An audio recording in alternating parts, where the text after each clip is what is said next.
I'm going to show you how to make a button bouquet today. Um, to make a button bouquet is actually pretty easy. All you really need is some buttons and some floral wire and then some kind of container. Today we're going to use a mason jar and we're going to decorate the mason jar with some hem lace. To make your um, button flowers is pretty easy. You just take a piece of wire. Can't really see that very well on screen, but it's just one piece of wire, and then I'm going to bend it in half. Now to start making your button blossoms, you just start with a small button. The smallest button you want to start with. This will be the center of your flower.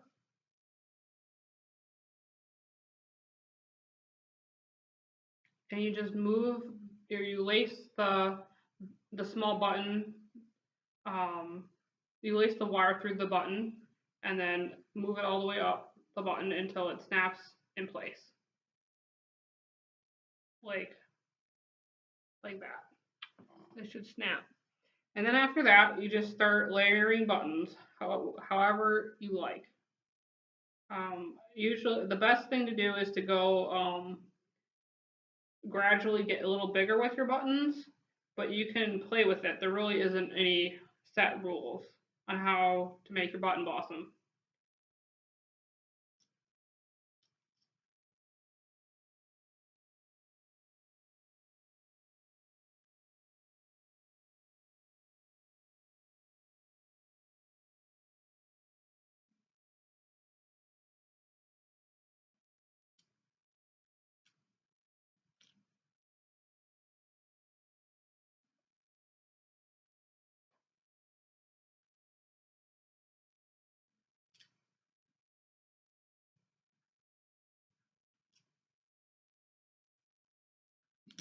I didn't really particularly like that color. I'm going to pick a different one.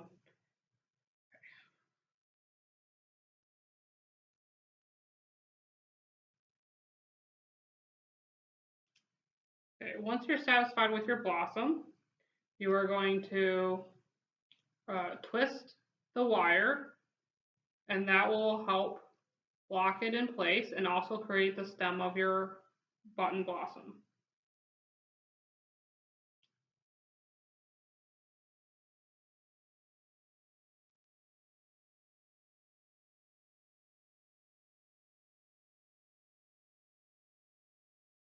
Now, in my mason jar, I made about 13 blossoms. If you picked up our kit, you should have gotten about 13 stems and then a handful of, or a good handful of a variety of different kinds of buttons.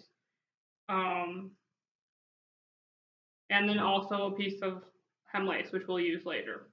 The thing I want to make note of next, as you can see, it's pretty easy to make the button blossoms. The fun part next is to play with different types of buttons and layering different kinds of buttons. And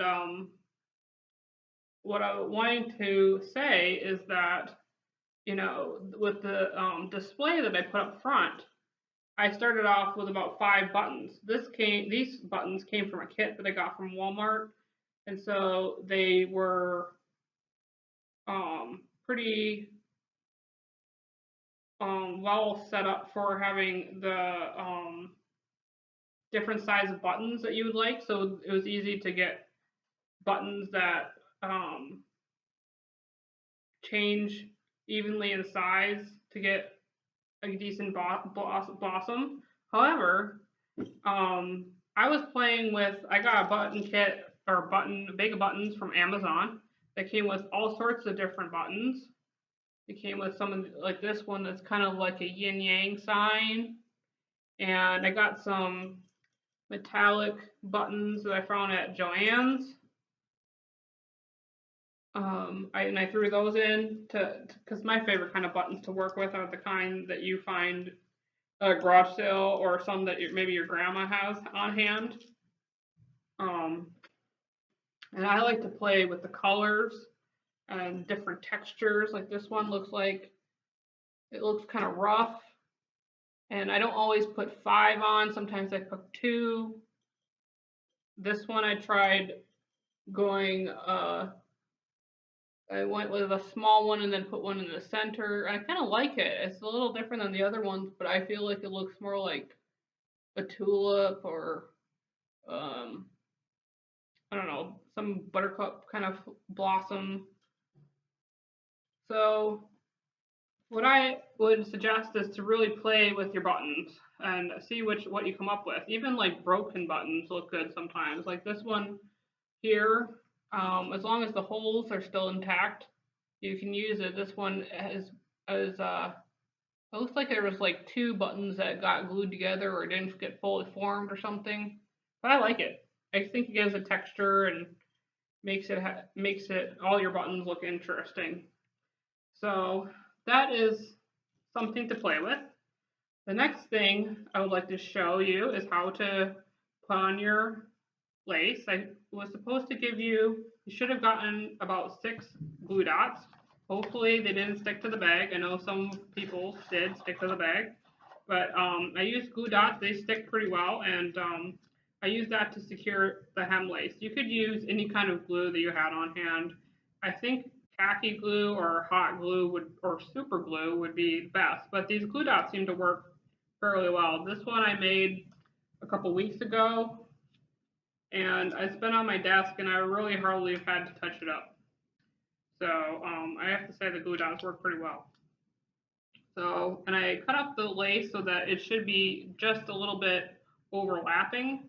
So I just put a glue dot at the center of my vase or of my mason jar, and then press the lace along the rim, and then I put a glue dot on each side, like so, and then tack on the hem.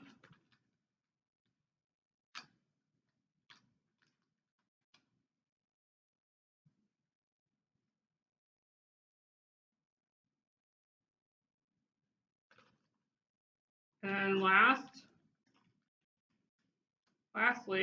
the back end of the ribbon, we'll put another piece on the back, and you just can kind of feel where you like to have the glue. You don't have to do exactly how I am. Might need a little less or more glue. But the last thing is I use a piece of glue on top of the back of the ribbon in the back to put the hem together like that. And then that holds it in place pretty well. It looks like I sewed it on or glued it on. It looks